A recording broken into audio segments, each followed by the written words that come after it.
Okay, we're back on it. We left off in Florida, but now I'm going to jump you back to Wheel of Fortune and how that all came about. Where did we get off on? That Roger was given like the $50,000 buyout from the station. Okay, and we at that point we were out of work, so we all came back to King World. So and it was strictly the Rascals still, and some news inserts. Our first run television show, and first run television is a show you make every, brand new every year, and the off network programs like Friends or ER, those are shows that over a period of years they have negatives, and they rerun them. Okay, first run shows are made every day, usually, but they don't have to be, but they're made new every year. And so our first run show was The Butcher. It was 90 seconds long, and it was told you how to save money every time you went to the supermarket. So Roger and I were kind of like surrogate butchers after a while. We could tell you every cut there was on a steer, And in any event, and Roger was very funny with the way he would sell. He said, we're going to give you, all these different shows dealing with, how to cook a steak and all these different. And he said, and we're also going to cut up a chicken. Now in the sweeps, we're going to do it live. Okay, the chicken's going to be live. It's an action week. And, he was a character. But the show was only 90 seconds long. And then we followed that great success up with another show called Paul Strassel's Tax Report. And that was another 90 seconds long. And then we had another, show that the title was longer than the show. Okay. Dr. Lyndon Smith, America's favorite children's doctor. Of course, that was our sense of humor. That was on the contract. Obviously, you didn't put it on the show because these people looked like they were part of a local newscast. So we wound up becoming one of the major people in news inserts, which weren't that big, but that was how we started in the first run business. And then Dick Colbert, we were lucky to bounce into. And that's when we got into the half-hour show every day, Monday through Friday. And how did that lead to your next big success? What's that? How did that lead to your next big success? How did that? Well, we worked with Dick for 5 years, and we sold a variety of different shows. I mean, it was really a lot of different ones, not just game shows. And we learned, a terrific amount. We wound up doing all of Dick's research and all his presentations, as well as selling half of America for him. And then there was a show called Soap Spot that was, it probably was the first example of what the King brothers were like when they launched a show. Because Soap Spot was a 2-minute show. I mean, we expanded now, And this was at the point of the absolute pinnacle of the soap opera's success. There were literally over 50 million women watching soaps a day. And since we were doing these other news inserts to help attract more women to newscasts, because they're a little more hard-edged, and so these really were very helpful in getting more women to watch their local news, which they thought was the most important part of their station. But they realized they needed earlier in the day to, 4 or 5 o'clock in the afternoon. You need to have newscasts that had something to bring women into. And anyway, the biggest thing in the world were soaps. And so we created this show, Soap Spot, and it dealt with everything you'd ever want to know about your soap stars. It was almost like it was a magazine kind of spot where we'd go to their homes, meet their families, see them do some of the other things they did. Some of them were movie stars that decided to, later in their careers to work as soaps, and primetime stars that became regulars, and So we wound up producing this $5,000 pilot, and we spent $300,000 promoting it, and we threw a party at Tavern on the Green. We had 100 network stars, and in any event, it was so successful that we literally did several $1 million worth of business there, because we had heads of broadcast groups, we had television reps that had stations all over America, and they would recommend programming. We had sponsors, and we had all these network stars. And then we would invite my mom, her sister Dolly, and some other friends. You know what I mean? So you'd see major broadcasters, advertisers, and mom and Dolly. And which really, and other friends, people I went to school with, and people Roger had nothing to do with the business, but they were just coming for the party, and we wanted it to be that way, and because it was more fun, Anyway, I remember telling Roger, I said, Roger, the party, everybody's crazed over the show. And he said, no, it's going great. And I said, yeah, but they don't understand this 2-minute drop-in business. And he said, what do you mean?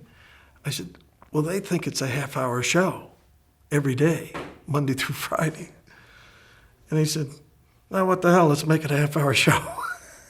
So we wound up selling Soap World out of that party.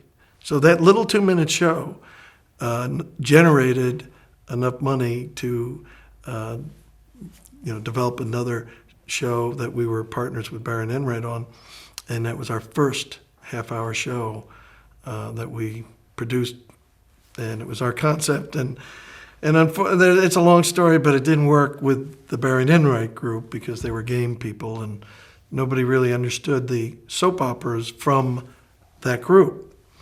And they took off a soap star that we had on Soap Spot, and John Gabriel, who was a leading man on Ryan's Hope, Dr. Seneca Bullock, and really a big star in daytime TV. And they replaced him with another guy who was terrific, great-looking guy, Michael Young, who hosted Kids Are People Too. He didn't know anything about soaps. So, it didn't start out as well as it should have. And but we started, believe it or not, my girlfriend's sister watched 4 soaps a day. And I'd ask her how it was. And she'd say, oh, well, it's pretty good. And I said, no, really, what do you think? She said, look, it's not very good at all, So I said, well, tell me what's wrong. And she'd give me these different things, and then I'd call the producers, and she'd see a change the next day. So now, instead of being nervous, she had a list of things to change. Every day she was calling me, look, please.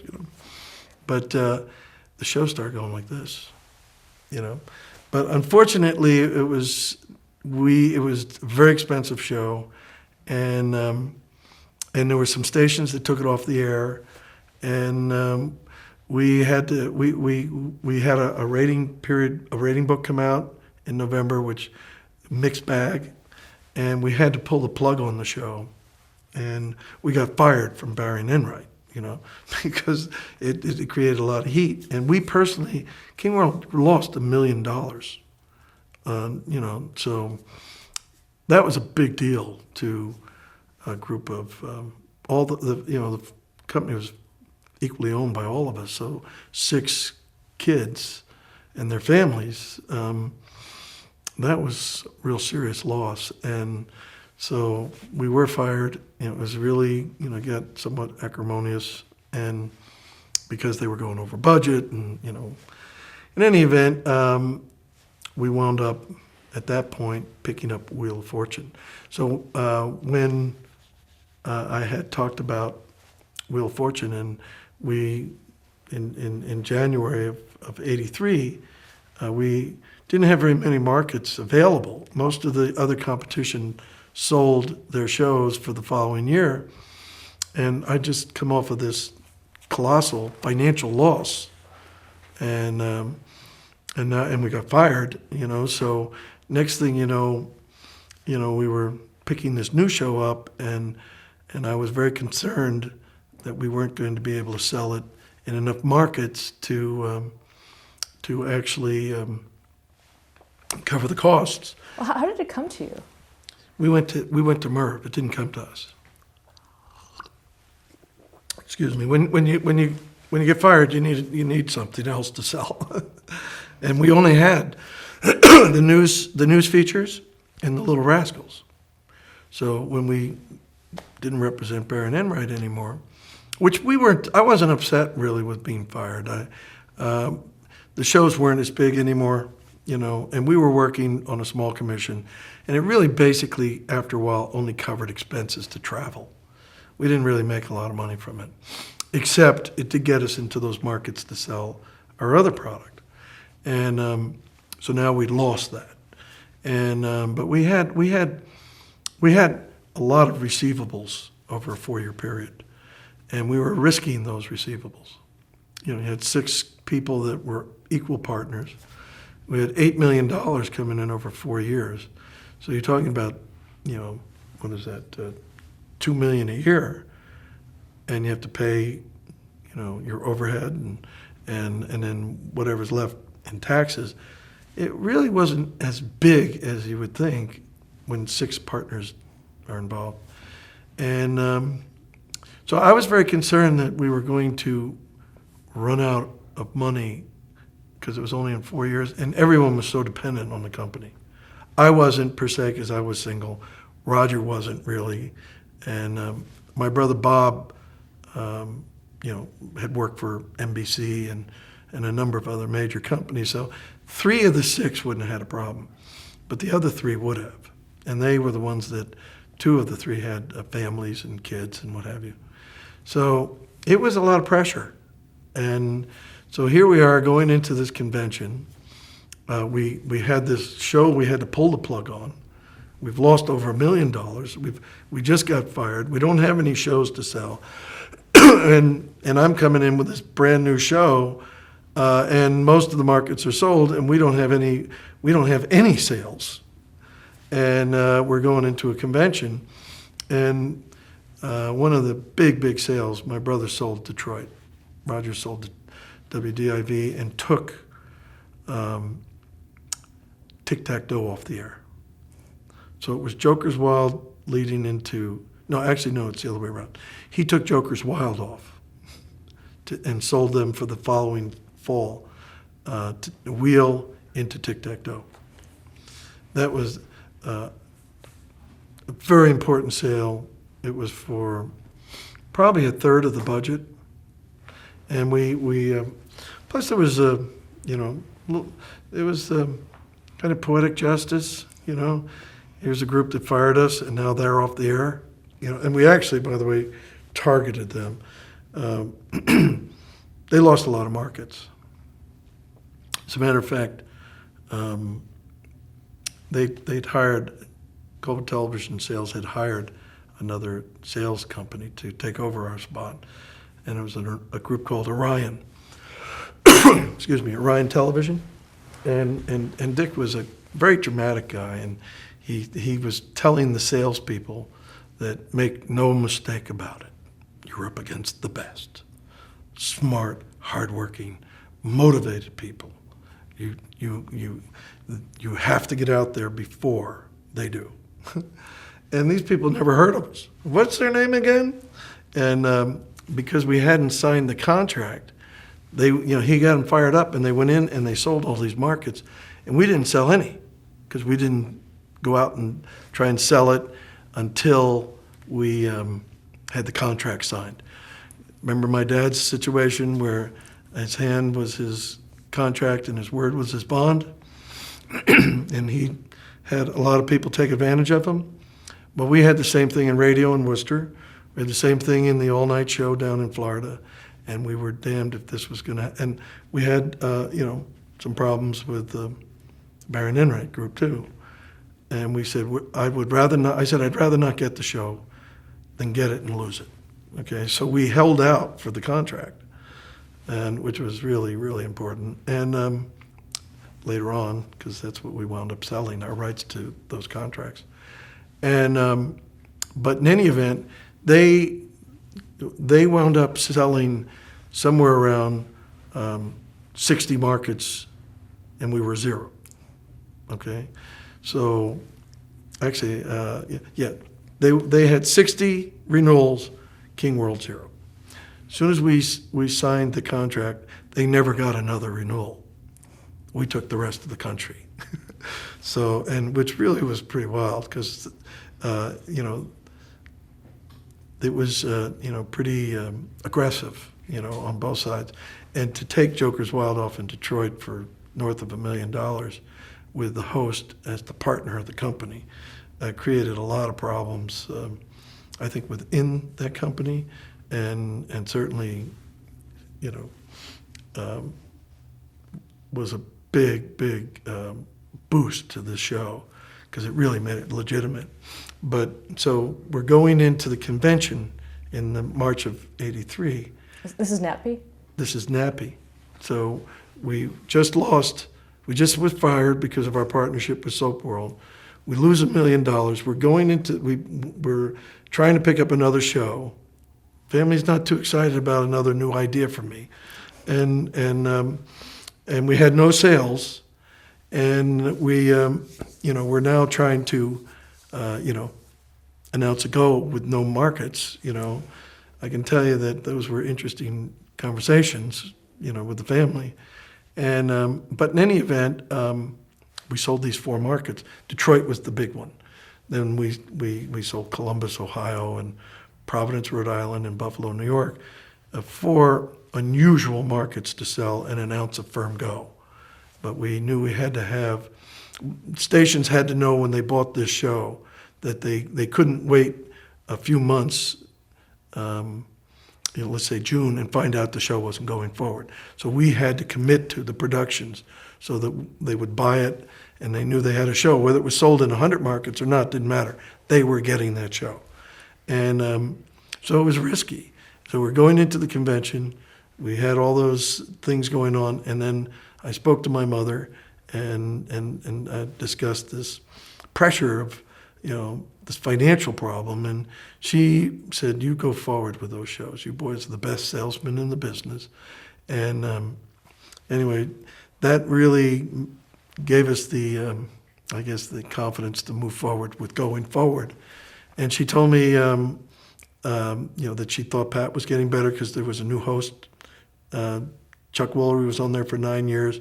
Merv put 2 new hosts on there, and Pat Sajak and Vanna White.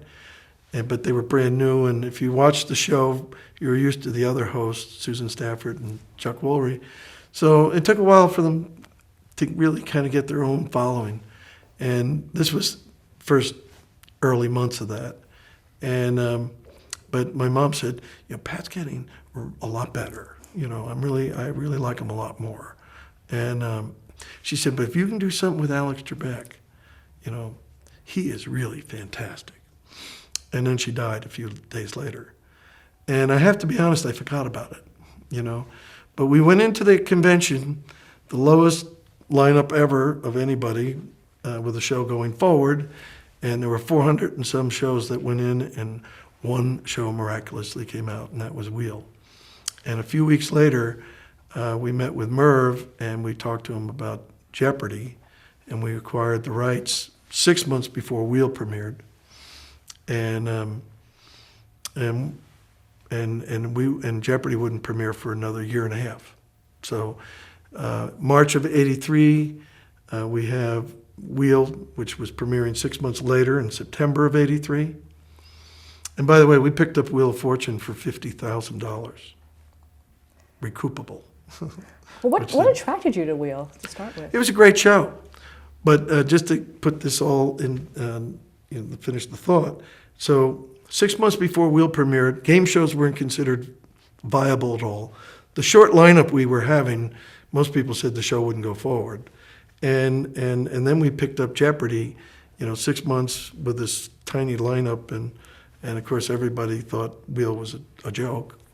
And we said to Merv that Wheel's going to come out number 1 because the stations were putting them on, and which was a revolutionary way to sell, and I'll get into that later. And we said we need a show to go with it. And he said, okay, well, I got a lot of them. Well, we had gone through all the shows he created, and he must have made 30 or 40 different shows. He was quite a brilliant guy, in addition to his own show. But in any event, we picked up Jeopardy a few weeks after we picked up Wheel, and we picked that up for zero money, and we got a third higher distribution fee. So it was a good thing. But again, we went into the convention. Somehow we had the focus to sell it. Wheel, we launched it. It came out of the convention, by the way, where the entire production budget was covered. So we'd had the show on, literally picked it up since the end of January. By March 8th, when my birthday, my mom died. Few days later, we came out of the convention with 100% of the production covered. And it wasn't still a very big lineup, but it was, it's now a free swing, right? And in any event, I started compiling a list of hosts for Jeopardy, and it was a long one. We were really thinking out of the box, but in any event, Bob Murphy, who is senior vice president in charge of all production for Merv Griffin Enterprises, asked me what I thought of Alex Trebek, and that's when my brother and I said, he's the guy. We don't want anybody else. He's it. So Alex always said that he got the job because of Mom, and it's true. And of course, the truth is, I couldn't see anybody else doing that show. He's absolutely perfect. So that's how we went into 1983, and that was the beginning of King World as a major distributor on their own. How was it working with Merv Griffin? Oh, it was great. He's a very funny guy, very bright. I'll never forget, he was a big star for a long time. And he lived in New Jersey. He actually lived near us. And my dad moved around a lot, And one of the places we lived was in Calfon, New Jersey. And we lived there literally for 3 months. And, there was a problem with the owner, and so my dad, didn't, if he thought something was wrong, he would pack up and leave. So the owner thought, since he moved his whole family there, he wouldn't do that, and he did, of course. But Merv was our neighbor. We never knew him, but we'd see the helicopter come across, and every now and then we'd see him in the limousine. And so, that's what I grew up with. So the first time I met Merv, I was kind of starstruck.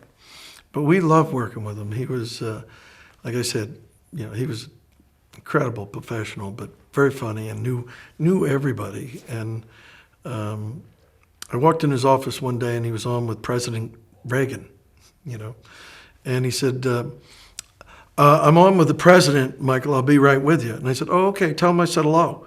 So he said, Mr. President, Michael King says hello. And I could imagine what it looked like on the other end. Who? But that was Merv, We had a lot of fun. And of course, he was really terrific to us, He really changed King World by allowing us to distribute those shows. And we brought him into all of the decisions. And he was as excited about every sale we made as anybody else, And then, of course, it went through the roof, immediately. It wasn't, the way the show was, Wheel was placed in the marketplace was, as I said before, revolutionary. And most producers had programs that they would charge so many dollars per day, and they'd retain time in the show to resell to national advertisers. And because of the experience we had with Soap World, we wound up putting Soap World on, stations in New York, LA, and Chicago we never should have put on. And, we were at 9 in the morning in LA on what's now the Fox station, KTTV, and its sister station in Chicago. We were leading out in 9 in the morning out of Tom and Jerry. Now, what's a soap magazine going to do leading out of Tom and Jerry? It's not going to be your ideal time period.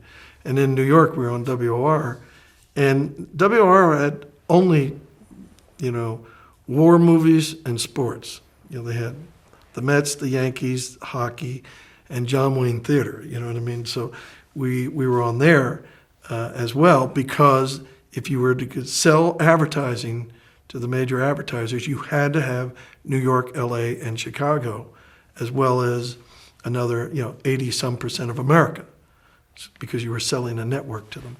And same people that buy NBC bought syndicated network television. The only difference is you had different affiliates in each country, each market, each city. And we saw how the barter drove the soap magazine, put it on the wrong stations, and really was one of the main reasons the show the show didn't work. If we had waited another book, which I told you we pulled the plug on Soap World after one major rating period because we couldn't afford it anymore. And the second book, it went up dramatically in every market, which, didn't feel great, at the time, but it's one of these, oh my God, if we stayed, But in any event, we said, Soap World was really damaged because of barter. And we said, this is our last big swing at King World. So we have to make sure it works. So by not putting barter in the show, we didn't have to be sold in New York, LA, and Chicago. So now we took a negative and turned it into a positive.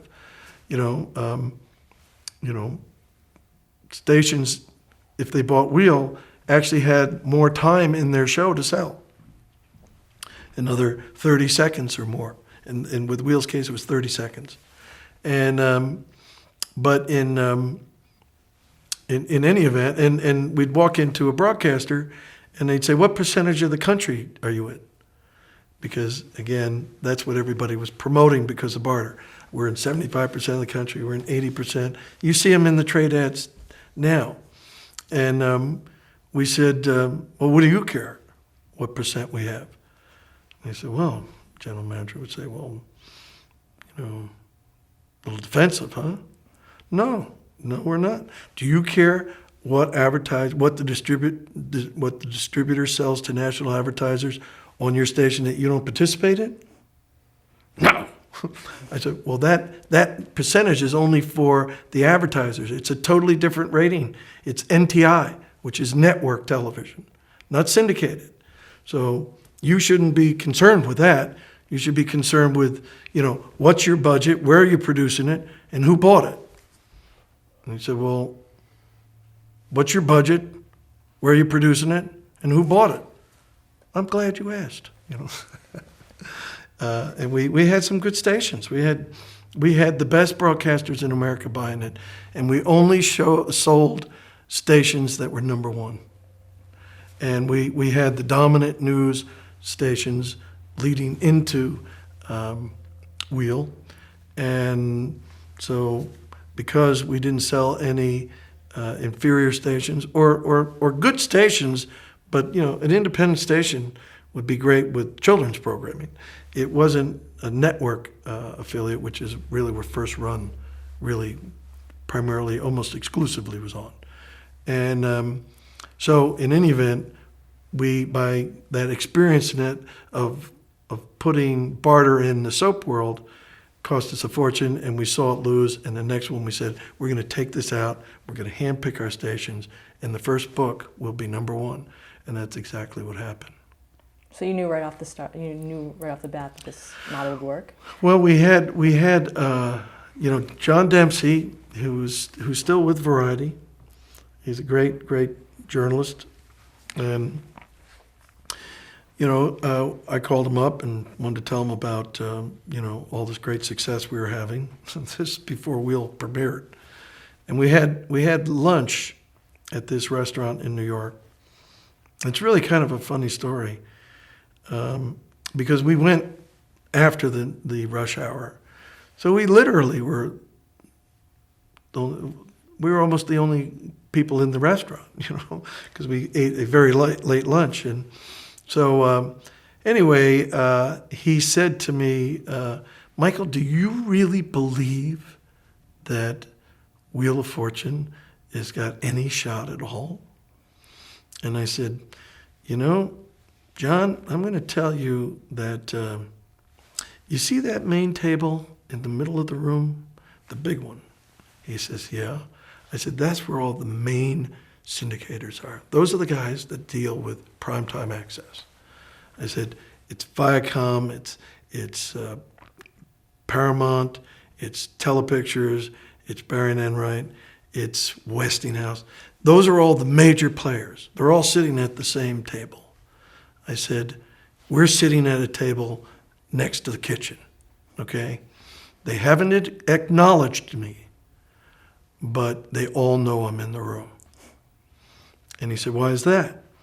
I said, well, Family Feud's the #1 show in America. Do you think Joker's Wild and Tic-Tac-Toe all of a sudden are going to grow and beat it? He said, no. I said, you're right. I said, Westinghouse has PM Magazine, and do you think PM is going to all of a sudden grow and overtake Entertainment Tonight with Paramount's show? He said, no. I said, Telepictures has People's Court. That's a show that shouldn't be in access, and it's slipping into the 7 to 8 time period, Monday through Friday, because it's been stagnant. So it doesn't even belong there. I said, they all know I'm in the room because everybody else knows who they are. They don't know who I am yet. I'm a first-time starter. I'm scary. And so on the way out the restaurant, he said, so you really think it'll work? I said, John, I'm going to give you my time periods, and you will see when you look at the time periods, if I just hold the audience in that time period, I'll have the #1 show in America. If I increase the audience from the lead-in news, I'll have the dominant show in America. I said, I'm going to give you the stations in the list. You do your due diligence as a journalist, and you tell me what you think our success rate will be. I'm telling you, we're going to be #1. And he wrote that, But as we started, that kind of image of the small table at the next to the kitchen, we sold. I said, John. He said, yeah, Michael, how are you? I said, you remember the table next to the kitchen? He said, yeah. I said, we sold a few more markets, and I listed them. And I said, we've now moved to within 2 tables of the main table. And he'd write another good story, And then a few weeks later, I'd say, hey, John, do you remember the table next to the kitchen? He said, yeah. And then we sold a few more markets, and we moved to within 2 tables of the main table. He said, yeah. I said, we sold Kansas City and San Francisco and Phoenix, and I go through all these other markets. I said, they've asked me to join them for lunch. So again, he writes a good story. And then as the ratings come in, I said, John, do you remember the table next to the kitchen? Then we sold a few more markets and we moved to within 2 of the main table. He said, yeah. Then we sold a few major markets and we wound up joining them for lunch. He said, yeah. I said, I'm picking the checkup. I'm #1. We blew them all off immediately. Instant. Boom. Right out of the park. How did you keep it? How did you maintain for all these years the shows remaining at #1? How did you retain an audience? Well, the shows constantly are being, produced with new elements, and there have been a lot of changes with the show. I mean, Wheel literally has had its whole format change.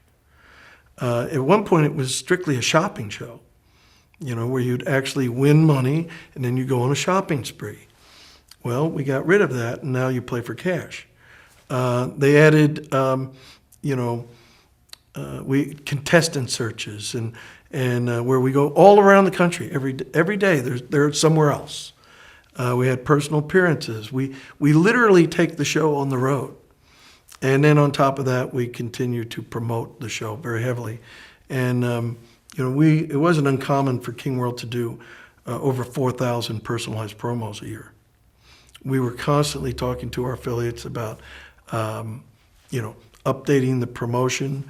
And we would do anything. Alex and Pat and Vanna, they would, they'd say, season's greetings, and don't forget to watch Eyewitness News at 7 right after Jeopardy.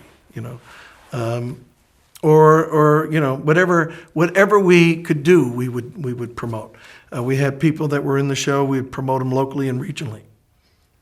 We'd have all sorts of contests, and literally, and we would bring promotional partners in. We had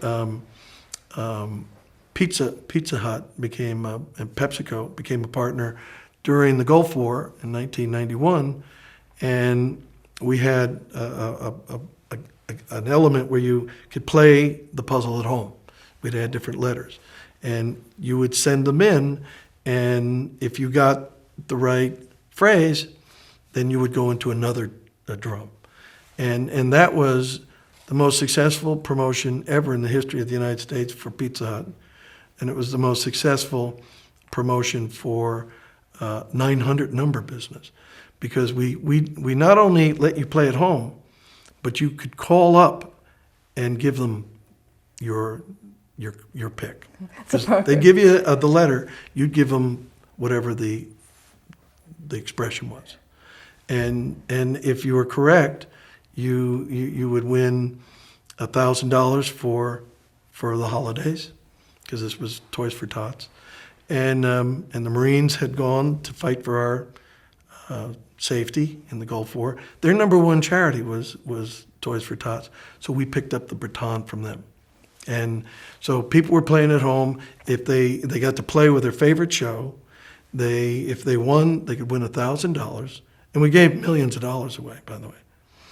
And if you were, the grand prize winner, because if you had the answer, you went in a drum, and then somebody was picked out, and you would win your dream vacation for your whole family.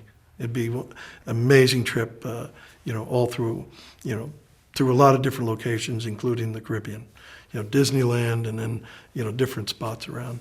And it was a very expensive, great dream vacation. If you didn't win, you get to play with your favorite game. The money that went to the phone company, the 900 number, a big percentage of that money went to the Toys for Tots to buy toys. And if you didn't, so you'd help kids at Christmas, right? Poor kids, and you got to play along. If you won, you got $1,000, which was a pretty big deal. And again, you could win that dream vacation.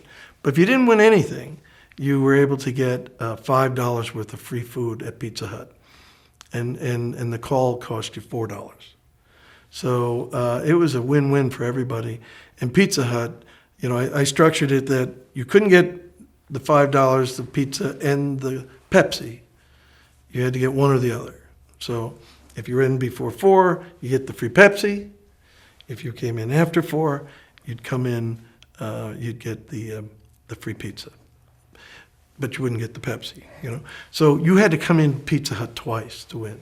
So they were thrilled, and of course it was a very, very successful program. And I got the Federal Express to literally deliver the money the next day. And then the news people would report that, you won. And then they would, almost like the Ed McMahon thing, but they'd get the check and they'd win and whatever. And now when they saw people winning, then everybody started playing, and we kept increasing the prize budget until the last 3 days, I think we gave almost $1 million away in $1,000 increments, So in any event, it was very exciting for everybody all the way around. And then we wound up taking all of the different toys, or whatever percentage of the money that your station represented. I mean, everybody has a percentage. New York, is 9% of America. So you would get, New York would get 9%. Kansas City would get a much smaller piece, but they would all get a portion of the money to give to their local kids. And we wound up creating a plaque from President Reagan and the head of the Commandant of the Marine Corps, along with Pat and Vanna, and myself. I actually gave him a check, and it was something that everybody felt good about. We had 4.8 million calls, and we had, I think at one point we had a dozen calls that complained. And we fixed that after the first day, so there were no complaints. And it was the biggest promotion for Toys for Tots, biggest promotion for 900, biggest promotion for Pizza Hut, and the ratings on the station went right through the roof. That's a far cry from your dad's collect call show in the beginning there. So I learned. Somebody else has to pay. Now, were you always that kind of hands-on with those kind of promotional? Well, I didn't do it myself. We hired a lot of outsourcing. There were companies that helped us with the contest, the rules, because quite honestly, state attorney generals didn't like 900 numbers. A lot of them were kind of sleazy, And they told us, if you step one step over the line, we're going to nail you. So I had Loeb and Loeb helping me, and we designed it in such a way, and we had another company help us with the different regulations, because it's almost, you have to be careful with the lottery rules. I mean, there was a lot.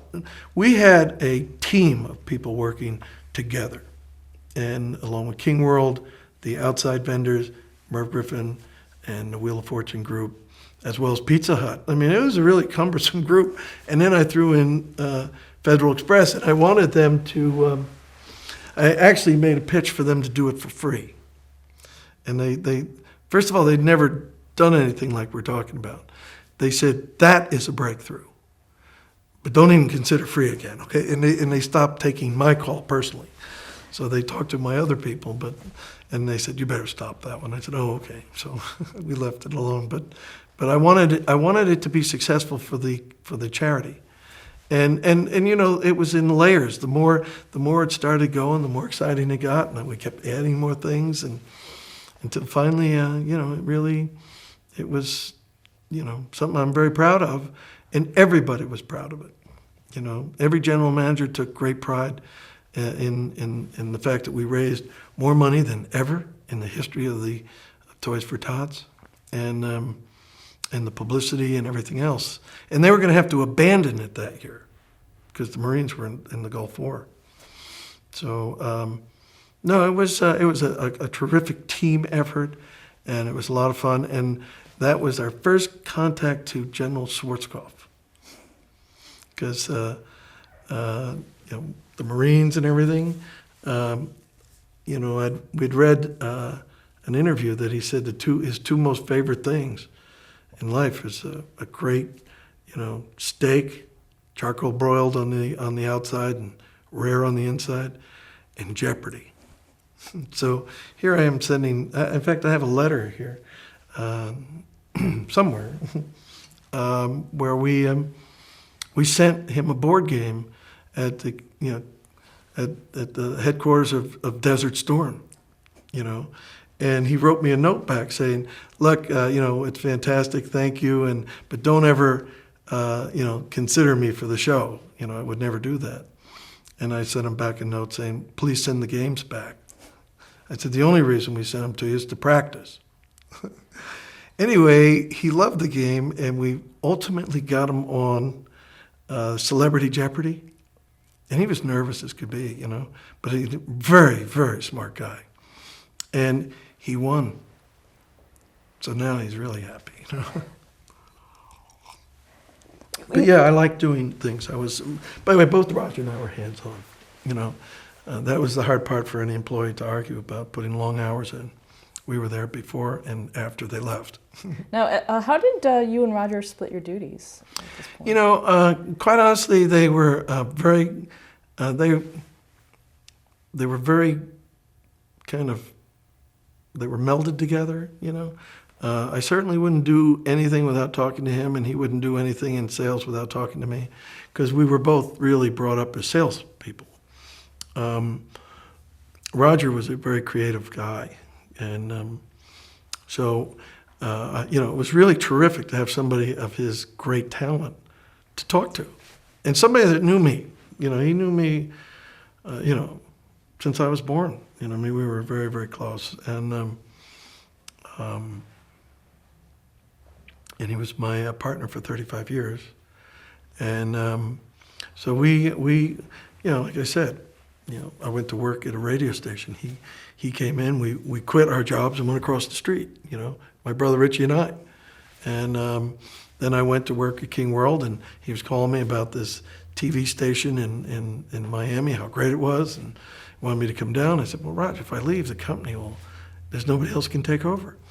So I said, but it sounds great. I want to come down. I'll see you in like a vacation or something. No, you got to come down. You be the host. And but in any event, I said, well, I got a lot of things I'm working on. When I finally got to the point where the company was solid, I couldn't wait to go down, because we always had so much fun. And, I didn't realize it was, in such dire straits when I got down there, but that we changed that quick. I mean, that show became a monster. It was a big hit. And then when we had the problems with the owners not living up to certain aspects of an agreement, and we both went back into King World. So we worked together a lot, So, how would you say your styles differed? The truth is, down deep, we were very similar, But Roger was I would say, more verbose. He was more outrageous. I think in a lot of ways. I was a little more buttoned down, and yet in real life I wasn't. You know what I mean? And the Kings grew up where my dad was he was a bigger than life kind of guy, and there was a lot of laughter, and we never thought twice about taking a risk. We were saying, let's go, and we really did love the broadcast business. And all of the broadcasters, you talked about Alan Paris, he was with Post Newsweek, a great group, that had incredible stations around America. Scripps Howard, Cap Cities. Cap Cities no longer exist, but they bought ABC, and then Tom Murphy and Dan Burke merged with Disney. And the guy who was the biggest owner and said they were the best managers was Warren Buffett. So you start hearing names like that, and you start working with people like that. It's pretty exciting. And all of the great broadcasters were King World's biggest clients. And so it was an honor to work with them. And on top of that, we learned a lot from them.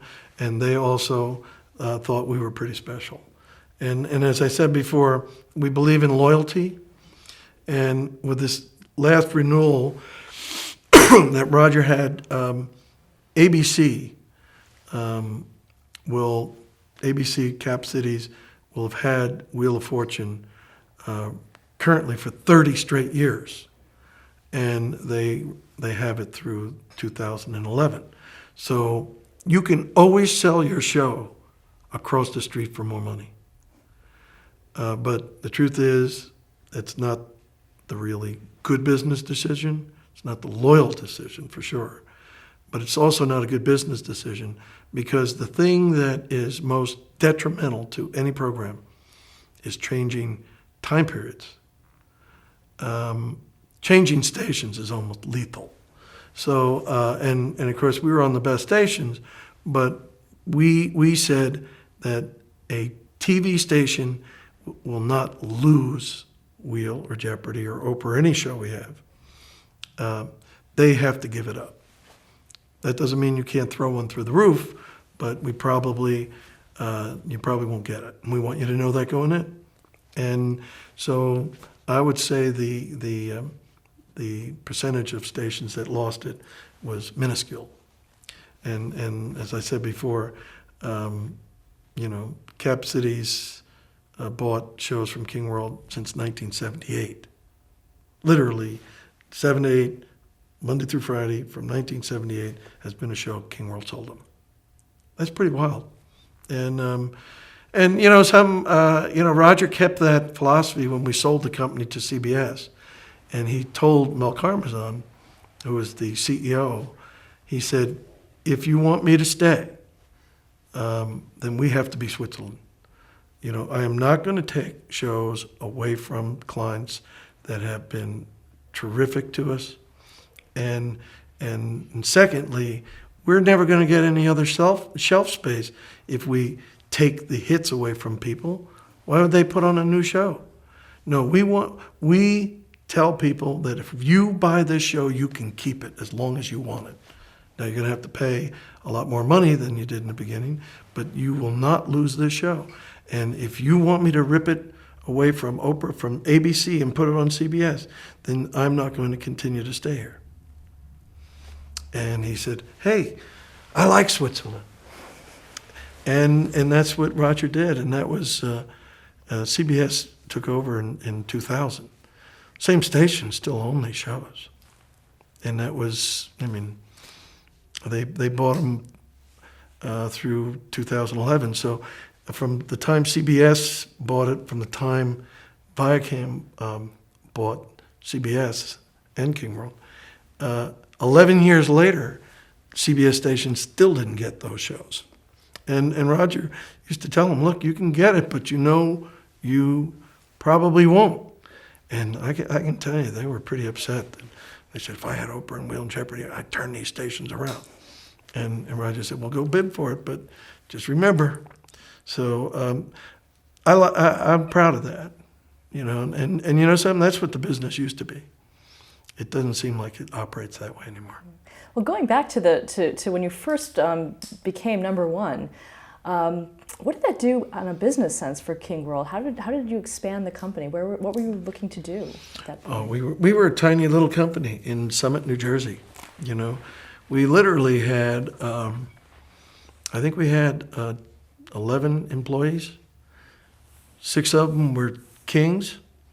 So we had 6 chiefs and 5 Indians, It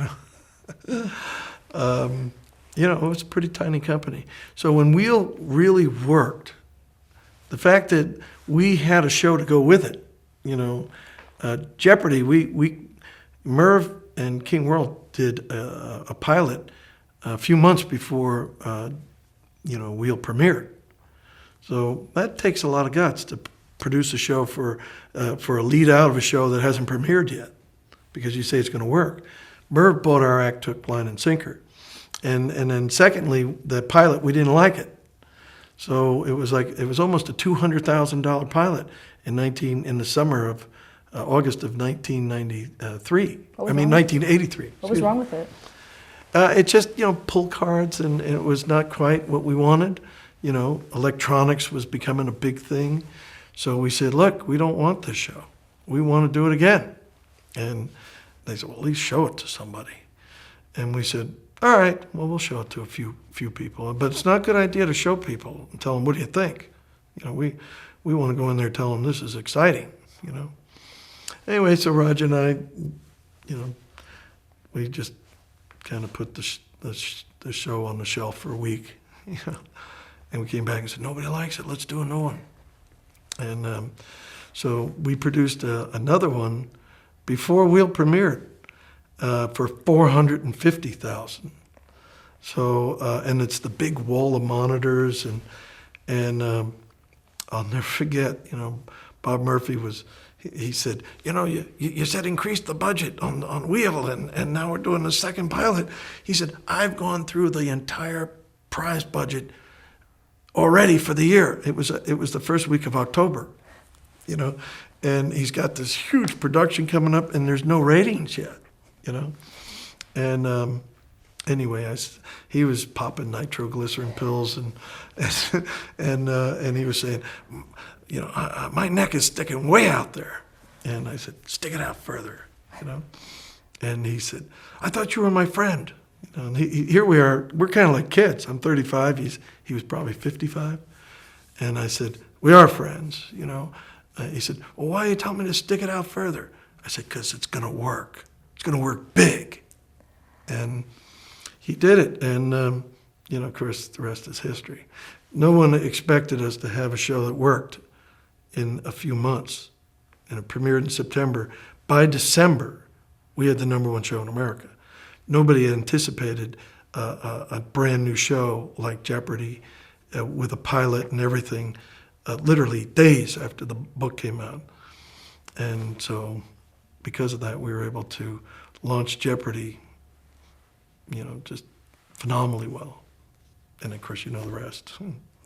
Now, you said there were 11 employees at that start. Mm-hmm. You eventually took the company public. No, we started opening offices. We hired people. We opened offices in '83. I personally moved out to LA in November. So again, I moved to LA to cover, and I covered every market west of Denver in the United States for Wheel, because we weren't in most markets. And Jeopardy, I was selling those too. Plus opening offices in New York, LA, and Chicago. Bear in mind, we only had one office in New Jersey, Summit, New Jersey. And we were hiring people every week for years. And companies, when you launch a new TV show, it's a brand new corporation. It's like a whole new business.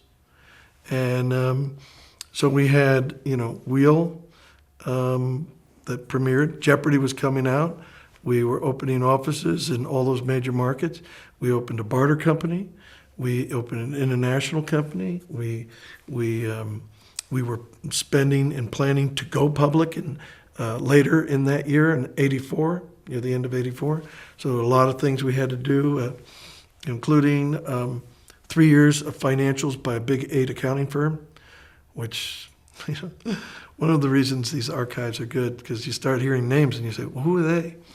But the best accounting company at that time was Arthur Anderson, who later, went out of business because of the, some of the accounting problems with, I don't know if it was, I forget if it was Enron or WorldCom or Global Crossing, but whatever, they did some shredding of some documents, and they later lost their business, But they were considered the best. So we had to pay for 3 years of financials. And bear in mind, Wheel had been only on for a few months. And we're opening all these things and planning, and a few months into the new year, we bought Leo Gutman's company, and he owned Sherlock Holmes and Charlie Chan and some great films under Capricorn, which was an Alfred Hitchcock film, and Anna Karenina with Vivian Leigh, and Joan of Arc with Ingrid Bergman. And I mean, we had a great little movie package, about 68 movies, and several TV series in there. Guns of Will Sonnet and Branded. And paid $5 million in one payment, that became publicity in itself. This is all before, the Wheel had just been literally launched a few months before, and we weren't even in most of America. But after the first rating book, we immediately went to 99% of the country, and then launched Jeopardy, and also had a new show coming out for '85 that we got Merv to do with a friend of mine who was host of Tic Tac Toe, Wink Martindale.